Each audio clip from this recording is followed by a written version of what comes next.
اب آئی ہے وہ آیت اصل میں کانٹے دار آیت جو ہے، جو عورتوں کے حلق سے بہت مشکل سے اترتی ہے، کانٹا بن کر اٹک جاتی ہے۔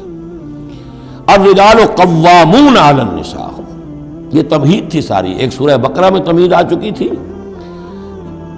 علیہن لہن مثل الذی علیہن بالمعروف وللرجال علیہن درجہ، یہ کہہ کے بات چھوڑ دی۔ آگے آئے لا تتمنوا ما فضل اللہ بعضهم علی بعض، اور مزید اس کے لیے ذہنی جو ہے تیاری کر دی۔ اب آ رہی ہے وہ چیز جو چبھنے والی چیز ہے۔ الرجال قوامون علی النساء، مرد عورتوں پر حاکم ہے۔ یہ میں ترجمہ زور دے کر رہا ہوں۔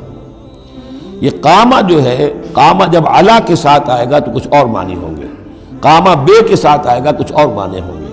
قامہ بے کسی شے کو قائم کرنا، کونوا قوامین بالقسط، اسی سورہ مبارکہ میں یہ آیت آ جائے گی، کونوا قوامین بالقسط، عدل کو قائم کرنے والے بن کر کھڑے ہو جاؤ۔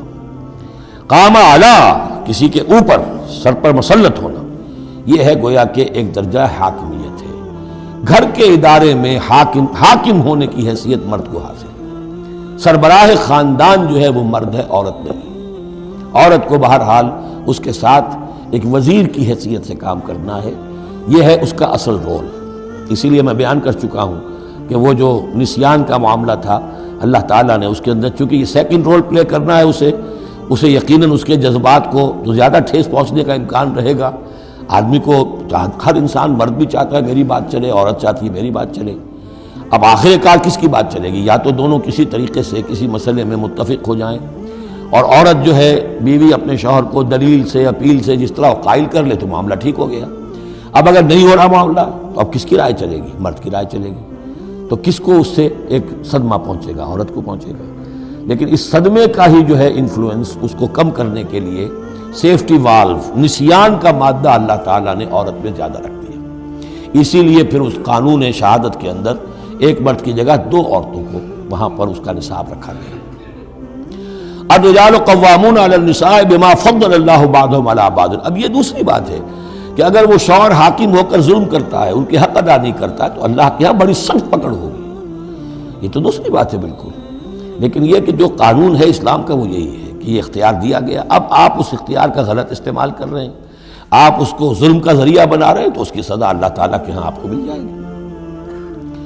بما فضل اللہ بعضهم علی بعض، بسبب اس فضیلت کے جو اللہ نے بعض کو بعض پر دی ہے، وبما انفقوا من اموالہم، اور بسبب اس کے کہ جو وہ خرچ کرتے ہیں اپنے مال۔ اب دیکھیے یہ خرچ کرنے کا معاملہ اسلام میں شادی سے شروع ہو گیا۔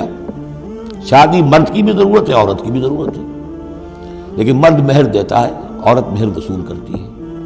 تو جو خرچ کرنے والا ہے اب اس کی ایک حیثیت دوسری ہو گئی۔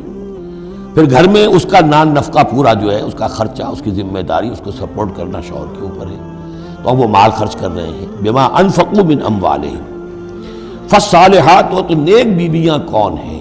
جو کہ ایک یوں سمجھیے قرآن کے نزدیک ایک عورت کا جو اچھا کردار ہونا چاہیے، ایک خاتون خانہ کی جو بہترین روش ہونی چاہیے، وہ یہاں 3 الفاظ میں آئی ہے۔ فالصالحات، نیک بیویاں، قانتات، ایک تو فرما بردار ہوتی ہیں، شوہروں کی فرما بردار۔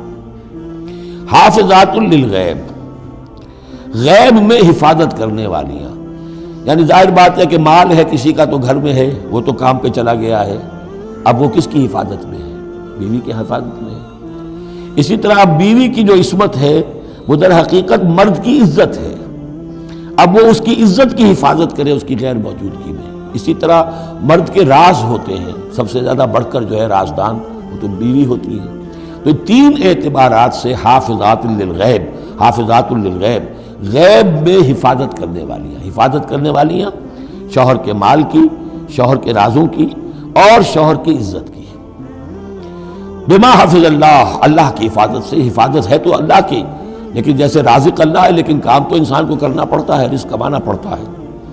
واللاتی تخافون نشوزہن، اور وہ خواتین کے جن کے بارے میں تمہیں اندیشہ ہو جائے ان کے اندر سرکشی کا، ضد ہے، ہٹ دھرمی ہے، بات نہیں مان رہی ہیں، اپنی بات منوانی ہے، کسی نہ کسی طریقے سے گھر کی فضا خراب کی ہوئی ہے، یہ ہے نشوز۔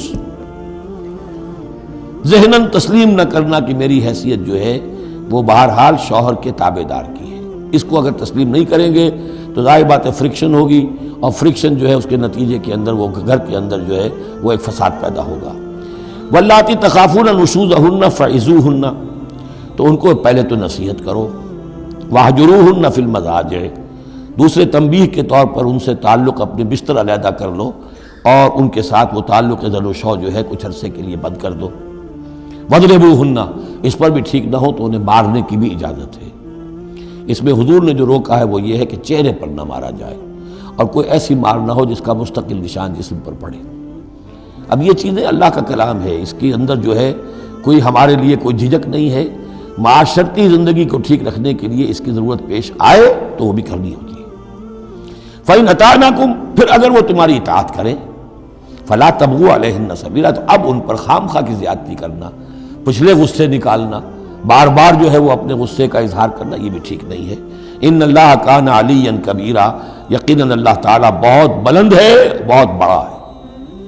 وَإِنْ خِفْتُمْ شِقَاقَ بَيْنِهِمَا، اور اگر تمہیں یہ اندیشہ ہو گیا ہو کہ ان میں تو اب زدم زدہ ہو گئی ہے اور یہ اب ساتھ اب چلنا ان کا مشکل ہے، شوہر میں بیوی میں مزاجوں کا اختلاف ہے، اور اس کی وجہ سے کوئی زدم زدہ، عورت بھی اکڑ گئی ہے، مرد بھی اکڑا ہوا ہے، تو اب ٹھیک ہے کیا کریں ہم؟ تو اس میں ایک کوشش کرنے کا حکم دیا پہلے، فَبَعْثُوا حَكَمًا مِّنْ أَهْلِهِ وَحَكَمًا مِّنْ أَهْلِهَا، تو ایک حکم مقرر کرو ثالث، لڑکے والوں میں سے، شوہر والوں میں سے، شوہر کے خاندان میں سے، اور ایک حکم جو ہے اس عورت یا لڑکی کے خاندان والوں میں سے۔ ان یریدا اصلاحا، اگر وہ دونوں چاہیں گے اصلاح، یوفق اللہ بینہما، اللہ تعالیٰ ان کے مابین موافقت پیدا کر دے گا۔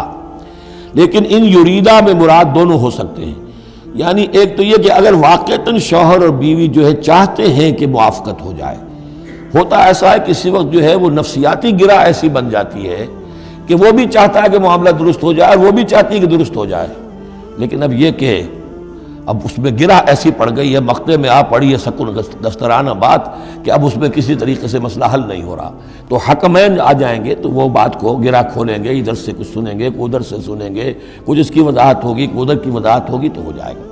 اور ایک یہ بھی ہو سکتا ہے کہ اس سے مراد حکمین ہو، کہ اگر حکمین پوری سی کوشش کریں گے تو اللہ تعالیٰ ان کے مابین موافقت پیدا کر سکتا ہے۔ میرا رجحان پہلی رائے کی طرف زیادہ ہے۔ ان اللہ کان علیما خبیرا، یقیناً اللہ تعالیٰ بہت علیم اور خبیر ہے۔